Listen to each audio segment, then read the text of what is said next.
ഈ വീഡിയോയിൽ വളരെ പ്രധാനപ്പെട്ട ഒരു വിഷയമാണ്. വളരെ ഡീപ്പ് ലെവലിൽ ചിന്തിച്ച് നോക്കേണ്ട ഒരു വിഷയം കൂടിയാണ്. അത് നമ്മളിപ്പം കുറച്ച് ആളുകൂടെ നമ്മൾ കണ്ടുകൊണ്ടിരിക്കുകയാണ്. ഇന്ത്യൻ കറൻസി ഡോളറിനെതിരെ വീക്കായി നിൽക്കുന്ന ഒരു സാഹചര്യം. അപ്പോൾ ഇതിനെ സ്ട്രെങ്തൻ ചെയ്യാൻ വേണ്ടിയിട്ട് ഇന്ത്യൻ ഗവൺമെൻറ് അല്ലെങ്കിൽ RBI ഒന്നും തന്നെ ചെയ്യുന്നില്ലേ എന്നുള്ള ചോദ്യങ്ങളൊക്കെ പല സ്ഥലത്തും വരുന്നുണ്ട്. പല മീഡിയയിലും ഇത് ഡിസ്കസ് ചെയ്യപ്പെടുന്നുണ്ട്. പക്ഷേ ഇതിൻ്റെ ഡീപ്പ് റൂട്ടിൽ വലിയൊരു പ്രശ്നമുണ്ട്. ആ പ്രശ്നമാണ് നമ്മളിവിടെ അഡ്രസ്സ് ചെയ്യാൻ ഇന്ന് ശ്രമിക്കുന്നത്. തുടർച്ചയായിട്ട് സ്വർണത്തിൻ്റെ വില ഉയർന്നു തന്നെയാണ് നിൽക്കുന്നത്. അത് ഇനിയും ഉയരും എന്ന് തന്നെയാണ് മനസ്സിലാക്കേണ്ടത്. എന്തുകൊണ്ടാണ് ഈ സ്വർണ്ണ വില ഇനിയും ഉയരും എന്ന് ഞാൻ പറയാനുള്ള കാരണം എന്ന് പറഞ്ഞാൽ, അതിന് വലിയ റോക്കറ്റ് സയൻസ് ഒന്നുമില്ല. ശരിക്കും പറഞ്ഞാൽ ഗ്ലോബലി ഇപ്പം നിലനിൽക്കുന്ന ഒരു ഡീവിയേഷൻ അമേരിക്കയെ എതിർത്ത് നിൽക്കാൻ പറ്റും എന്നുള്ള നിലയിൽ ചില പ്രത്യേക രാജ്യങ്ങൾ, അതിൽ ഇന്ത്യ ഉൾപ്പെടെ, അമേരിക്കയ്ക്കെതിരെ എക്കണോമിക്കലി നമുക്ക് മാറി നിൽക്കാൻ കഴിയും എന്നുള്ളത് തെളിയിച്ചുകൊണ്ട് മുന്നോട്ട് പോകുന്ന സാഹചര്യമാണ് ഇപ്പം നിലനിൽക്കുന്നത്. ഇപ്പം ഈ അവസ്ഥ തുടർന്നാൽ അമേരിക്കയ്ക്ക് തീർച്ചയായിട്ടും ഇത് ദോഷം ചെയ്യും, പ്രത്യേകിച്ച് ഡോളറിന്. ഇപ്പോൾ ഈ ഡോളർ വീക്കൻ ചെയ്യുക എന്നുള്ളതിലുപരിയായിട്ട് പൊതുവിൽ നമ്മൾ മനസ്സിലാക്കണം വെച്ചാൽ ഇപ്പോഴും ഡോളർ ഇൻ്റർനാഷണൽ ട്രേഡ് എന്നുള്ള നിലയിൽ നോക്കുമ്പോഴത്തേക്കും ഒരു സ്ട്രോങ് ആയിട്ടുള്ള കറൻസി തന്നെയാണ്, ഇല്ലാന്നില്ല. പക്ഷേ എത്രമാത്രമാണ് ഇതിൻ്റെ പോസിബിലിറ്റീസ്, എത്ര കാലം ഈ ഡോളർ ഇങ്ങനെ തുടരാൻ പറ്റും? കാരണം ഇതിന് ബദലായിട്ട് ഗ്ലോബൽ സൗത്ത് വളരെ സ്ട്രോങ് ആയിട്ട് തന്നെ മുന്നോട്ട് നീങ്ങുകയാണ്. ഇപ്പോഴും ഓപ്പൺ ആയിട്ട് ഇതുമായിട്ട് ബന്ധപ്പെട്ട കാര്യങ്ങളൊക്കെ പുറത്ത് ചർച്ച ചെയ്യപ്പെടുന്നില്ലെങ്കിലും ഡോളറും ഈ ഒരു ഭീഷണി സമീപഭാവിയിൽ തന്നെ നേരിടേണ്ടി വരും എന്നുള്ള ഒരു തിരിച്ചറിവ് അമേരിക്കയ്ക്കും കൂടി ഉണ്ട്. അതായത് അമേരിക്ക തിരിച്ചറിയാതെ അല്ല മുന്നോട്ട് പോകുന്നത്. അപ്പോൾ അതുകൊണ്ട് ഒരു പവർ സ്ട്രഗിൾ, അതാണ് അമേരിക്ക ഇപ്പം നേരിടുന്ന വെല്ലുവിളി. ഈ പവർ സ്ട്രഗിളിൽ, ആ പവർ സ്ട്രഗിൾ എന്ന് പറഞ്ഞ ആ ഒരു മൊമെന്റിലൂടെയാണ് അമേരിക്ക കടന്നു പോയിക്കൊണ്ടിരിക്കുന്നത്. പലരും അമേരിക്ക സൂപ്പർ പവറാണ്, സുപ്രീം പവറാണ്, ഭയങ്കരമായിട്ടുള്ള ഇമ്പീരിയലിസ്റ്റിക് മെത്തേഡിൽ മുന്നോട്ട് കൊണ്ടുപോയിക്കൊണ്ടിരിക്കുകയാണ് അമേരിക്കയെ ട്രംപ് എന്നൊക്കെ വിശേഷിപ്പിക്കുന്നുണ്ട്. പക്ഷേ ഈ സാഹചര്യത്തിലും ഡോളറിന് ഈ കപ്പാസിറ്റി എത്ര നാൾ ഇങ്ങനെ തുടർന്ന് കൊണ്ടുപോകാൻ പറ്റും? അത് വലിയൊരു ചോദ്യചിഹ്നമായിട്ട് മാറുകയാണ്. കാരണം ഡോളറിനെ മനഃപൂർവ്വമായിട്ട് ഡീഗ്രേഡ് ചെയ്യണം എന്നുള്ള താല്പര്യത്തോടെ അല്ല ഈ ഒരു ജിയോ പൊളിറ്റിക്സ് രൂപപ്പെട്ടത്. പക്ഷേ ഇത് ഗ്രാജുവലി ഇത് നടന്നു വരുമ്പോൾ പ്രത്യക്ഷത്തിൽ ഡോളർ സൈഡ് ലൈൻ ചെയ്യപ്പെടും ഒരു പരിധിവരെ. ഇപ്പം തന്നെ സൈഡ് ലൈനിലായിട്ടുണ്ട്. പക്ഷെ തീർച്ചയായിട്ടും ഒരു ഗ്ലോബൽ സെൻട്രൽ കറൻസി എന്നുള്ള നിലയിൽ ഡോളർ ഇപ്പോഴും നമ്പർ 1 വിനിമയ കറൻസിയാണ്. അതുകൊണ്ടാണ് ഡോളർ കുറച്ചെങ്കിലും പിടിച്ചു നിൽക്കുന്നത്. പക്ഷേ മറ്റു പല രാജ്യങ്ങളും ഈ ഡോളറിനെ ഉപേക്ഷിച്ച് തുടങ്ങിയിരിക്കുന്നു എന്നുള്ളതാണ് യാഥാർത്ഥ്യം. ഡോളർ ഇല്ലാതെയും കാര്യങ്ങൾ നടക്കും. അതായത് പണ്ട് ഡോളർ മാത്രമേ ഒറ്റൊരു കറൻസി എന്നുള്ള നിലയിലാണ് കാര്യങ്ങൾ മുന്നോട്ട് പോയിക്കൊണ്ടിരുന്നത്. പക്ഷേ ഇപ്പം ഡോളറിന് ബദലായിട്ട് വേറെയും പേയ്മെൻറ്റ് സിസ്റ്റംസ് ഉണ്ട് എന്നുള്ളതാണ് മനസ്സിലാക്കേണ്ടത്. അപ്പോൾ വേറൊരു പേയ്മെൻറ്റ് സിസ്റ്റം ഉണ്ട് എന്ന് നമ്മൾ ഇന്ന് പറയുന്നില്ലേ, ആ പേയ്മെൻറ്റ് സിസ്റ്റം എത്രമാത്രം സ്ട്രോങ് ആകുന്നോ അത്രമാത്രം ഡോളർ വീക്കാവും. അത് എത്ര പെട്ടെന്ന് നടക്കുന്നോ അത്രയും പെട്ടെന്ന് ഡോളർ വീക്കാവും. എത്ര സ്ലോ ആയിട്ട് മറ്റുള്ള പേയ്മെൻറ്റ് സിസ്റ്റംസ് മുന്നോട്ട് പോകുന്നുണ്ടോ അത്രയും സ്ലോ ആയിട്ട് ഡോളറിൻ്റെ ആ ഒരു പതനം സംഭവിക്കും. ഇതാണ് മനസ്സിലാക്കേണ്ടത്. അപ്പോൾ അതിന് ചില ഉദാഹരണങ്ങൾ, ഫോർ എക്സാമ്പിൾ ഇപ്പം UAE ഭരണാധികാരി Sheikh Mohamed bin Zayed Al Nahyan India visit ചെയ്തു. എന്താണ് അവിടെ നടത്തിയ മാറ്റം? വളരെ നിർണായകമാണ്. ശരിയാണ്, UAEക്ക് ഇന്ത്യയുടെ ഡിഫൻസ് സഹകരണം വേണം, അതെല്ലാം ഒരു സൈഡിൽ നടക്കുന്നുണ്ട്. പക്ഷേ അതിലുപരിയായിട്ട് ചില വ്യാപാര കരാറുകളുമായിട്ട് ബന്ധപ്പെട്ട ചർച്ചകളും അവിടെ നടന്നിട്ടുണ്ടായിരുന്നു. അതിൽ പ്രധാനപ്പെട്ട ഒന്നാണ് $3 ബില്യൺ വർത്ത് വരുന്ന LNGക്കാണ് ഇന്ത്യയും UAEയും തമ്മിൽ ധാരണയായത്. പ്രത്യേകിച്ച് അഡ്നോക്ക് എന്ന് പറഞ്ഞ കമ്പനിയാണ് ഇന്ത്യയുമായിട്ട് ഡീൽ ചെയ്തിരിക്കുന്നത്. ഇതൊരു തുടക്കം മാത്രമാണ്. LNGയുടെ ഇറക്കുമതി ഖത്തറിൽ നിന്നും കുറച്ചിട്ട് UAEയിലേക്ക് മാറ്റാൻ വേണ്ടിയിട്ട് ഇന്ത്യ തീരുമാനിക്കുന്നുണ്ട്. ഇന്ത്യയുടെ ഡിഫൻസുമായിട്ട് ബന്ധപ്പെട്ട് സഹകരിക്കുന്ന UAE മിഡിൽ ഈസ്റ്റിലെ ആദ്യത്തെ രാജ്യമാണ്. ആർക്കെന്ന് ഇന്ത്യക്ക് ഒരു എൻട്രി ഡിഫൻസ് മേഖലയിൽ കൊടുക്കുന്നതിൽ നമ്പർ 1 ആയിട്ട് മാറിയിരിക്കുന്നത് UAE ആണ്. ഇന്ത്യ UAE സഹകരണം ചരിത്രത്തിൽ ആദ്യമായിട്ടുള്ള ഒരു മിഡിൽ ഈസ്റ്റ് കൺട്രിയുമായിട്ട് ഇന്ത്യ നടത്തുന്ന ഒരു ഡീലാണ്. ഇത് വെറും ഡീലല്ല, ഇത് ശരിക്കും ഒരു ഫ്രണ്ട്ലി, അതിലുപരിയായിട്ട് ഡിഫൻസുമായിട്ട് ബന്ധപ്പെട്ട സഹകരണമാണ്. ഇതിനോടൊപ്പം തീർച്ചയായിട്ടും ഇന്ത്യയും UAEയും തമ്മിലുള്ള വ്യാപാരം കൂടുതൽ തകൃതിയാക്കാനാണ് ശ്രമങ്ങൾ നടക്കുന്നത്. ഇതിന്റെ ഫോർമുല എന്ന് പറഞ്ഞു കഴിഞ്ഞാൽ പാകിസ്ഥാൻ ഒരു വല്ലാത്ത തിരിച്ചടിയാണിത്. പാകിസ്ഥാന് തിരിച്ചടി എന്ന് ഞാൻ പറയാനുള്ള കാരണം വെച്ചാൽ പാകിസ്ഥാന് സൗദി അറേബ്യ എത്രമാത്രം ഇമ്പോർട്ടൻ്റോ അതുപോലെ തന്നെ ഇമ്പോർട്ടൻ്റ് ആണ് UAE. പക്ഷെ ആ UAEയിൽ നിന്നും പാകിസ്ഥാൻ ഇന്ന് സെപ്പറേറ്റ് ആവുകയാണ്. അതിന് പ്രധാനപ്പെട്ട കാരണം അവർ സൗദി അറേബ്യയുമായിട്ട് നടത്തിയ ഒരു ഡിഫൻസ് ഡീലാണ്. അവരുടെ ചിന്തയിലുണ്ടായിരുന്നത് സൗദി അറേബ്യ അറബ് മേഖലയിൽ വല്ലാത്ത ഡോമിനേറ്റ് ചെയ്ത് നിൽക്കുന്ന ഒരു രാജ്യമാണ്. ഇപ്പോൾ സൗദി അറേബ്യയുമായിട്ട് പാകിസ്ഥാൻ ഒരു ഡീൽ വരുമ്പോൾ അത് ബാക്കിയുള്ള അറബ് രാജ്യങ്ങളെല്ലാം തന്നെ ബൈ ഡീഫോൾട്ട് അതിനെ അക്സെപ്റ്റ് ചെയ്യുകയും അതുകൊണ്ടുള്ള ഇമ്പോർട്ടൻസ് പാകിസ്ഥാന് എൻറ്റയർ മിഡിൽ ഈസ്റ്റ് റീജിയനിൽ കിട്ടുമെന്നാണ് പ്രതീക്ഷിച്ചത്. പക്ഷേ ഇപ്പോൾ സംഭവിച്ചത് തിരിച്ചടിയാണ്. Pakistan Saudi Arabia defence pact നിലവിൽ വന്നതോടുകൂടി പാകിസ്ഥാൻ UAEയിൽ നിന്നും ഔട്ടായിരിക്കുകയാണ്. ഇത് വളരെ വളരെ വ്യക്തമായിട്ടുള്ള വിഷയമാണ്. ഇത് ഇന്ത്യക്ക് ഒരു ഓപ്പർച്യൂണിറ്റിയാണ്. UAE വളരെ വ്യക്തമായിട്ട് അവരുടെ ആ ഒരു മൾട്ടിപോലാരിറ്റി എന്നുള്ള നിലയിലുള്ള ആ ഒരു ജിയോ പൊളിറ്റിക്സ് അതിലേക്ക് കടന്നു വരികയാണ്. പരമ്പരാഗതമായിട്ട് ഫോളോ ചെയ്തിരുന്ന ഈ OIC, ഓർഗനൈസേഷൻ ഓഫ് ഇസ്ലാമിക് രാജ്യങ്ങൾ എന്ന് പറഞ്ഞ ആ ഒരു സംഘടനയിൽ അവർ കൂടി സംസാരിച്ചുകൊണ്ട് കാര്യങ്ങൾ മുന്നോട്ട് കൊണ്ടുപോയിക്കൊണ്ടിരിക്കുന്ന സാഹചര്യത്തിൽ അതിൽ നിന്നും വ്യത്യസ്തമായ നിലപാടെടുത്തുകൊണ്ട് വരികയാണ് UAE. ഇത് വലിയൊരു ഓപ്പൺ മെസ്സേജാണ്. ഡോളർ ആധിപത്യത്തിൻ്റെ ഇടിവിൻ്റെ തുടക്കമായിട്ടാണ് ഞാനിതിനെ കണക്കാക്കുന്നത്. അതായത് ഇന്ത്യ UAE കച്ചവടം, India China business, China UAE business, Russia China trade, global south രാജ്യങ്ങളുമായിട്ട് ബന്ധപ്പെട്ട് ബ്രിക്സ് രാജ്യങ്ങളുമായിട്ട് ബന്ധപ്പെട്ട ട്രേഡ്, ഇതെല്ലാം തന്നെ ഡോളറിന് അതീതമായിട്ട് നടക്കാൻ പോകുന്ന കച്ചവടങ്ങളാണ്. ഇതിലൊരു പരിധി വരെ ഇപ്പോഴും ഡോളറിനെ ഒഴിവാക്കിക്കൊണ്ട് കച്ചവടങ്ങൾ നടക്കുന്നു എന്നുള്ളതാണ് യാഥാർത്ഥ്യം. ഇന്ത്യ ഇപ്പോൾ പരമാവധി രാജ്യങ്ങൾക്കെല്ലാം തന്നെ അവരുടെ ഓൺ കറൻസിയിലോ അല്ലെങ്കിൽ ഗോൾഡിലോ കച്ചവടം നടത്താം എന്നുള്ള നിലയിൽ തീരുമാനമെടുത്തതിനെ തുടർന്ന് ഇപ്പോൾ ഇന്ത്യ റിസീവ് ചെയ്യുന്ന ഡോളറിൻ്റെ ആ ഒരു ക്വാണ്ടിറ്റിയിൽ കുറവ് രേഖപ്പെടുത്തിയിട്ടുണ്ട്. ഈ ഒരു ഡോളറിൻ്റെ വരവ് ഇന്ത്യക്കുള്ളിൽ കുറഞ്ഞതുകൊണ്ടാണ് നമ്മളുടെ കറൻസിയെ നമുക്ക് കൃത്യമായിട്ട് സ്റ്റേബിളായിട്ട് പിടിച്ചു നിർത്താൻ പറ്റാത്തത്. കാരണം നമുക്ക് ഏറ്റവും കൂടുതൽ ഡോളർ വിനിമയം നടക്കുന്നെങ്കിൽ ഡോളർ എത്രമാത്രം ഇന്ത്യക്കുള്ളിൽ വരുന്നോ അതിനനുസരിച്ച് നമുക്ക് ഡെയിലി നമ്മൾ നടത്തുന്ന ട്രേഡിൽ ആ ഒരു വ്യത്യാസം നമുക്ക് റിഫ്ലക്റ്റ് ചെയ്യും.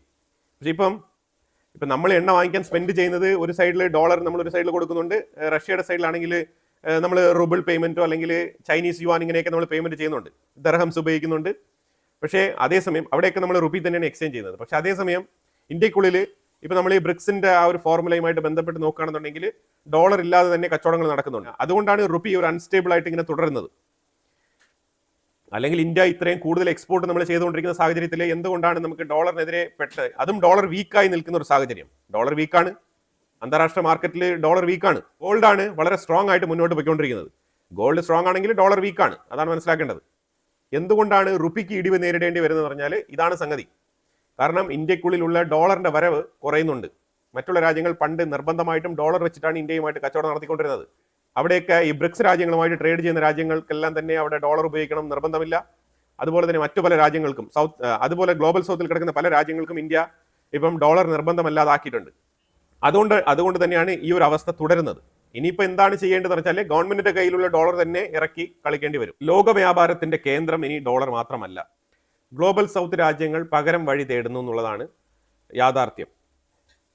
അതുകൊണ്ടാണ് ഇവിടെ ഒരു എക്കണോമിക് പ്രഷർ ഇപ്പം നിലനിൽക്കുന്നത്. ഡോളർ ഇപ്പോഴും വളരെ ശക്തമായിട്ട് മുന്നോട്ട് പോകുന്നതിന്റെ പ്രധാനപ്പെട്ട കാരണം ഈ ഫോറക്സ് ആണ്. ഫോറക്സ് ഏതാണ്ട് 89% ഫോറക്സ് ട്രേഡും ഡോളറിലാണ് നടക്കുന്നത്, ഫോറിൻ എക്സ്ചേഞ്ച്. അപ്പോൾ അതുകൊണ്ടാണ് ഡോളർ ഇപ്പോഴും ശക്തമായ രീതിയിൽ റിഫ്ലക്റ്റ് ചെയ്യുന്നത്. എന്നാൽ സെൻട്രൽ ബാങ്കുകളെല്ലാം തന്നെ ഇപ്പം ഈ ഡോളറിന്റെ പ്രൊമോഷനെ അവർ കുറയ്ക്കുന്നുണ്ട്. സ്വർണം, അതേപോലെ തന്നെ നോൺ ഡോളർ അസറ്റ്, ഇതിലാണ് സെൻട്രൽ ബാങ്കുകൾ ഏറ്റവും കൂടുതൽ ഫോക്കസ് ചെയ്യുന്നത്. ഇപ്പോൾ ഇതെല്ലാം തന്നെ ഗ്ലോബൽ സൗത്തിൽ കിടക്കുന്ന രാജ്യങ്ങളുടെ കാര്യങ്ങളാണ് പറയുന്നത്. ഇതിൽ 1-2 രാജ്യങ്ങൾ എക്സെപ്ഷണലായിട്ട് ബിഹേവ് ചെയ്യുന്നുണ്ട്. ഫോർ എക്സാമ്പിൾ അർജന്റീന പോലത്തെ രാജ്യങ്ങൾ ആയിട്ട് ബാക്കിയുള്ള രാജ്യങ്ങളെല്ലാം തന്നെ ഈ ഒരു ഓർഡറാണ് ഫോളോ ചെയ്യുന്നത്. ബ്രിക്സ് ഇതിന്റെ എല്ലാം തന്നെ ഒരു ബേസിക് അടിത്തറയായിട്ട് മാറി എന്നുള്ളതാണ് യാഥാർത്ഥ്യം. ബ്രിക്സ് രാജ്യങ്ങൾക്കിടയിലുള്ള ട്രാൻസാക്ഷൻസ് എല്ലാം തന്നെ ഓൺ കറൻസിയിലാണ് നടക്കുന്നത്. അറിയാലോ, അതായത് 44% പോപ്പുലേഷൻ ബ്രിക്സ് രാജ്യങ്ങളിലാണ് ഉള്ളത്. ഈ 44% ഗ്ലോബൽ പോപ്പുലേഷൻ ഷെയർ ചെയ്യുന്ന ബ്രിക്സ് രാജ്യങ്ങളുടെ ഇടയിൽ നടക്കുന്ന കച്ചവടത്തിൽ 50% ചൈനീസ് യുവാനിലാണ് നടക്കുന്നത്. സ്വിഫ്റ്റ് ട്രാൻസാക്ഷൻ മന്ദഗതിയിലായിട്ടുണ്ട്. അതിന് പ്രധാനപ്പെട്ട കാരണം റഷ്യ ഉക്രൈൻ യുദ്ധം തുടങ്ങിയ സമയത്ത് സ്വിഫ്റ്റിൽ നിന്നും റഷ്യയെ പുറത്താക്കിയതാണ്. എന്നിട്ടും റഷ്യ സർവൈവ് ചെയ്തു. എങ്ങനെ സർവൈവ് ചെയ്യുന്നു? അപ്പൊ സ്വിഫ്റ്റ് ഇല്ലെങ്കിലും സർവൈവൽ സാധ്യമാണെന്ന് തെളിയിച്ചിരിക്കുകയാണ് റഷ്യ. പല രാജ്യങ്ങളും അവരുടെ ഓൺ സിസ്റ്റം ഡിഫൈൻ ചെയ്യാണ്. ഡയറക്റ്റ് ആയിട്ട് റിസർവ് ബാങ്കിന് കീഴിലുള്ള സിസ്റ്റംസ് ആണ് ഇപ്പം ട്രാൻസാക്ഷന് വേണ്ടിയിട്ട് വികസിപ്പിക്കുന്നത്. ഇതിന് വേഗത കൂടുതലാണ്, കുറഞ്ഞ ചെലവാണ്, അതേപോലെ തന്നെ ഒരു പൊളിറ്റിക്കൽ ഫ്രീഡം ഉണ്ട്. ഒരു രാജ്യത്തിനെയും നമ്മൾ ഡിപ്പെൻഡ് ചെയ്ത് നിൽക്കണ്ട പേയ്മെന്റിന് വേണ്ടിയിട്ട്. അതിന്റെ ഒരു പ്രധാനമായിട്ടുള്ള ഘടകമാണ് CBDC, central bank digital currency.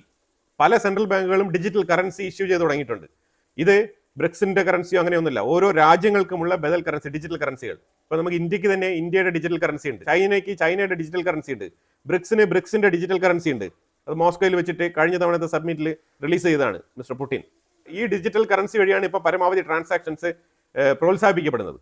അതായത് ഞാൻ പറയുന്നത് ക്രിപ്റ്റോ അല്ലാത്ത മാർഗത്തിലുള്ള ഡിജിറ്റൽ കറൻസിയാണ് പറയുന്നത്. ഇതിന്റെ ഇടപാട് ചെലവ് 50% വരെ കുറവാണ്. ഡിജിറ്റൽ യുവാൻ, ECNY എന്നാണ് ഇതിനെ വിളിക്കുന്നത്. ECNY, അതായത് ഈ ചൈനീസ് യുവാൻ. 2023 മുതൽ 2025 വരെ ഈ ഡിജിറ്റൽ കറൻസി 800% ആണ് ഇതിന്റെ ഗ്രോത്ത് റേറ്റ്. 800% വളർച്ച നേരിട്ടിട്ടുണ്ട്. $2.3 ട്രില്യൺ വർത്തുള്ള ട്രാൻസാക്ഷൻസ് ആണ് ഈ ECNY നടത്തിയത് ചൈന. ഇത് ലോകത്തിലെ തന്നെ ഏറ്റവും number 1 central bank digital currency transaction ആണ്. ലോകത്തിലെ തന്നെ ഏറ്റവും വലിയ. ഇത് ഡോളറിനെതിരെ ശക്തമായ രീതിയിലുള്ള ചെറുത്ത് നിൽപ്പാണ് കാഴ്ചവെക്കാൻ പോകുന്നത്. അതിന്റെ തുടക്കമാണ് ഞാനിവിടെ പറഞ്ഞുകൊണ്ടിരിക്കുന്നത്. ഇത് വളരെ ഫ്യൂച്ചറിസ്റ്റിക് ആയിട്ട് നിങ്ങൾ നോക്കി കാണേണ്ട വിഷയമാണ്. ഡോളറിന് ബദലായിട്ട് ചൈന കൃത്യമായ രീതിയിൽ അവരുടെ ട്രാക്ക് സെറ്റ് ചെയ്യുന്നത്. പ്രോജക്റ്റ് എം ബ്രിഡ്ജ് എന്നാണ് ഇതിനെ വിശേഷിപ്പിക്കുന്നത്. സ്വിഫ്റ്റ് അല്ല ഇത്. CBDC ട്രാൻസാക്ഷൻ ചെയ്യാൻ ഇടനില ബാങ്കുകളില്ല. ആർക്ക് വേണേലും ഓപ്പൺ ആയിട്ട് ഡയറക്റ്റായിട്ട് ട്രാൻസാക്ഷൻ ചെയ്യാമെന്നാണ് പറയുന്നത്.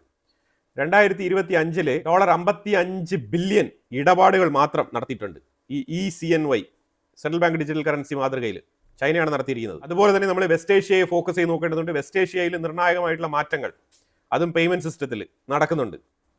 UAE ഡിജിറ്റൽ പേയ്മെന്റിന്റെ ഒരു ഹബ്ബാണ്. വെസ്റ്റ് ഏഷ്യയിൽ മിഡിൽ ഈസ്റ്റ് മേഖലയിൽ ആദ്യ ഡിജിറ്റൽ കറൻസി ഉപയോഗിച്ച രാജ്യം UAE ആണ്. ഇപ്പോഴും ഇന്ത്യയും UAEയും തമ്മിലുള്ള ഇടപാടുകളെല്ലാം തന്നെ അതാത് രാജ്യങ്ങളുടെ ലോക്കൽ കറൻസിയിലാണ് നടക്കുന്നത്. UAE ചൈന LNG വ്യാപാരം അത് ചൈനീസ് യുവാനിലാണ് അതിന്റെ പേയ്മെന്റ് നടക്കുന്നത്. അവിടെയും ഡോളറിനെ ഒഴിവാക്കിയിരിക്കുകയാണ്. ബുന ആൻഡ് അഫാക്ക് എന്ന് പറഞ്ഞിട്ട് 2 സിസ്റ്റം ഉണ്ട്. ബുന എന്ന് പറയുന്നത് അറബ് ലോകത്തിന്റെ മൾട്ടി കറൻസി പേയ്മെന്റ് സിസ്റ്റമാണ്. അഫാക്ക് എന്ന് പറയുന്നത് GCC റിയൽ ടൈം പേയ്മെന്റ് സിസ്റ്റമാണ്. ഇത് രണ്ടിലും ഡോളർ ഇൻവോൾവ്മെന്റ് ഇല്ല. അതാണ് മനസ്സിലാക്കേണ്ടത്. ഇത് GCC രാജ്യങ്ങൾക്കിടയിലും ഈ സംവിധാനം ഇപ്പം നടക്കുന്നുണ്ടെന്നുള്ളതാണ് മനസ്സിലാക്കേണ്ടത്. ഇതെല്ലാം കണ്ട് അന്താളിച്ച് നിൽക്കുന്ന അമേരിക്ക, ട്രംപ് ഇതെല്ലാം മനസ്സിലാക്കിക്കൊണ്ട് തന്നെയാണ് ഇമാതിരിയുള്ള ബിഹേവിയർ ഇപ്പം നടപ്പിലാക്കിക്കൊണ്ടിരിക്കുന്നത്. ഇതിനെ മനസ്സിൽ കണ്ടുകൊണ്ടാണ് അമേരിക്ക ഓരോ കാലത്തും നിലപാടുകൾ എടുക്കുന്നത്. ഡോളർ ഒരു നാഷണൽ സെക്യൂരിറ്റി വെപ്പൺ ആണെന്നാണ് അമേരിക്കയുടെ വിശ്വാസം. ഇപ്പം ഡോളർ വ്യവസ്ഥയെ സംരക്ഷിച്ച് നിർത്താൻ വേണ്ടിയിട്ട് അവർ സാങ്ഷൻസ് ഒരു ടൂളായിട്ട് ഉപയോഗിക്കുന്നുണ്ട്. അതായത് ഉപരോധം. ആരെങ്കിലും ഡോളറിനെതിരെ നിലപാടെടുത്തു കഴിഞ്ഞാൽ ഉപരോധിക്കുക, അവർക്കെതിരെ താരിഫ് കൊണ്ടുവരിക, ഇമാതിരിയുള്ള നിലപാടുകളൊക്കെ അമേരിക്ക സ്വീകരിക്കും. ഇതെല്ലാം നമ്മൾ ഒരു പ്രതിഷേധമായിട്ട്, അമേരിക്കയുടെ സൈഡിലുള്ള പ്രതിഷേധമായിട്ട് കണക്കാക്കിയാൽ മതി. ശരിക്കും ഈ ഡോളർ ഇതര പേയ്മെന്റ് ഇതാണ് ഗ്ലോബൽ സൗത്തിന്റെ ഒരു ഉന്നമനത്തിലേക്ക് കാര്യങ്ങളെ മുന്നോട്ട് നീക്കുന്നത്. ഗ്ലോബൽ സൗത്ത് ഇതിനെ തന്നെയാണ് ഒരു പുരോഗതിയായിട്ട് അവർ വിലയിരുത്തുന്നത്. അവരുടെ മുന്നോട്ട് പോക്കിന്റെ ഒരു അടിത്തറയായിട്ട് ഡോളർ ഉപേക്ഷിക്കുക എന്നുള്ളതാണ് ഇപ്പം നിലവിലെടുത്തിരിക്കുന്ന തീരുമാനം. ഡോളർ ഇപ്പോഴും മുൻനിരയിൽ നിൽക്കുന്നെങ്കിൽ അതിന്റെ ഉള്ളിലുള്ള ഡോളർ ട്രാൻസാക്ഷനുമായിട്ട് ബന്ധപ്പെട്ട് നമ്മൾ ഡീപ്പ് റൂട്ടിൽ പോയി നോക്കുകയാണെന്നുണ്ടെങ്കിൽ അതിന്റെ ഉള്ളിൽ നമുക്ക് പല ഫ്രാക്ഷൻസ് കാണാൻ കഴിയും. ഇതാണ് ശരിക്കുമുള്ള മൾട്ടിപോലാരിറ്റി. ഈ ഡോളർ ഏകാധിപത്യത്തിനെ തടഞ്ഞു നിർത്തിക്കൊണ്ട് മൾട്ടിപ്പിൾ കറൻസിയുമായിട്ട് ഡീൽ ചെയ്യുക, എല്ലാ രാജ്യങ്ങൾക്കുമുള്ള പ്രാധാന്യം കൊടുത്തുകൊണ്ട് ഒരു സെക്യൂർ ട്രാൻസാക്ഷൻ മെത്തേഡിലേക്ക് മാറുകയാണ്. അവരവർക്ക് ഇഷ്ടപ്പെട്ട രീതിയിൽ അവരവർക്ക് പേയ്മെന്റ് ചെയ്യാം എന്നുള്ളൊരു അവസ്ഥയിലേക്ക് മാറുകയാണ്. പുതിയ പേയ്മെന്റ് മെത്തേഡ് ഇത് വാഷിംഗ്ടണിൽ ഇരുന്നല്ല ഇത് നടക്കാൻ പോകുന്നത്. ഇനി വരാൻ പോകുന്ന കാലഘട്ടങ്ങളിൽ അതിന് പകരം അത് ഗ്ലോബൽ സൗത്തിൽ നിന്നും എമർജ് ചെയ്ത് വരും എന്നാണ് പ്രതീക്ഷിക്കപ്പെടുന്നത്. ഗ്ലോബൽ സൗത്തിനോടൊപ്പം വെസ്റ്റിന് ചേരണമെങ്കിൽ ചേരാം. യൂറോപ്യൻ രാജ്യങ്ങൾക്ക് അവർക്കും അതിൻ്റെ ഗുണം കിട്ടും. യൂറോപ്യൻ രാജ്യങ്ങളും വഴിയെ ഈ ഒരു മൾട്ടിപോലാർ ട്രാൻസാക്ഷൻ മെത്തേഡിലേക്ക് എത്തിച്ചേരേണ്ടി വരും. കാരണം അത് കൂടാതെ അവർക്ക് ബിസിനസ് ചെയ്യാൻ കഴിയില്ല. അപ്പം ആ രീതിയിലേക്ക് കാര്യങ്ങൾ മാറി ചിന്തിക്കേണ്ട സാഹചര്യത്തിലേക്ക് യൂറോപ്യൻ രാജ്യങ്ങളും കൂടി വരേണ്ട ഒരു നിർബന്ധിത കാലഘട്ടത്തിലേക്ക് മാറിയിരിക്കുകയാണ് കാര്യങ്ങൾ. ഗോൾഡ്, മറ്റുള്ള അസറ്റുകളുമായിട്ട് ബന്ധപ്പെട്ട രീതിയിലുള്ള പേയ്മെന്റ് സിസ്റ്റം, ഇങ്ങനെയുള്ള കൺവീനിയന്റ് മെത്തേഡുകളിലേക്ക് മാറുമ്പോൾ ഡോളർ വഴി മാറേണ്ടി വരും. അത് അങ്ങനെ തന്നെയാണ് മനസ്സിലാക്കാൻ പറ്റുന്നത്. ഇത് ഒരു ലോങ് ടേം പെർസ്പെക്റ്റീവിൽ വളരെ ഫ്യൂച്ചറിസ്റ്റിക് ആയിട്ട് ചിന്തിച്ചാൽ മാത്രം പിടികിട്ടുന്ന ഒരു വിഷയമാണ്. ഇന്നത്തെ geo political updates insights Malayalam global എന്ന് പറഞ്ഞ ചാനലിൽ അപ്ഡേറ്റ് ചെയ്തിട്ടുണ്ട്. ഇതിന്റെ ലിങ്ക് ഞാൻ ഫസ്റ്റ് കമന്റിൽ പിൻ ചെയ്തിട്ടുണ്ട്. അപ്പോൾ എന്തായാലും വളരെ ഡീപ്പായിട്ട് അനലൈസ് ചെയ്ത ഒരു റിപ്പോർട്ടാണിത്. ആ റിപ്പോർട്ടിന്റെ ബേസിസിലാണ് ഞാൻ ഈ വീഡിയോ ചെയ്തിരിക്കുന്നത്. ഇതിനെക്കുറിച്ചുള്ള നിങ്ങളുടെ അഭിപ്രായങ്ങൾ കമന്റ് ബോക്സിൽ രേഖപ്പെടുത്തുക. തീർച്ചയായിട്ടും ഡോളർ ഇല്ലാതാകുമ്പോഴത്തേക്കും ഉണ്ടാകുന്ന പോസിറ്റീവ്, നെഗറ്റീവ്, സൊസൈറ്റിയിൽ ഒരു പുതിയതായിട്ടൊരു സിസ്റ്റം ഇംപ്ലിമെന്റ് ചെയ്യുമ്പോഴത്തേക്കും വരുന്ന പ്രോസ് ആൻഡ് കോൺസ് എല്ലാം ഉണ്ടാവും. അപ്പോൾ അതെല്ലാം തന്നെ നിങ്ങൾക്ക് തോന്നുന്ന വിഷയങ്ങൾ നിങ്ങൾ കമന്റ് ബോക്സിൽ രേഖപ്പെടുത്തുക. അടുത്തൊരു വിഷയവുമായിട്ട് വീണ്ടും വരാം. Thank you so much.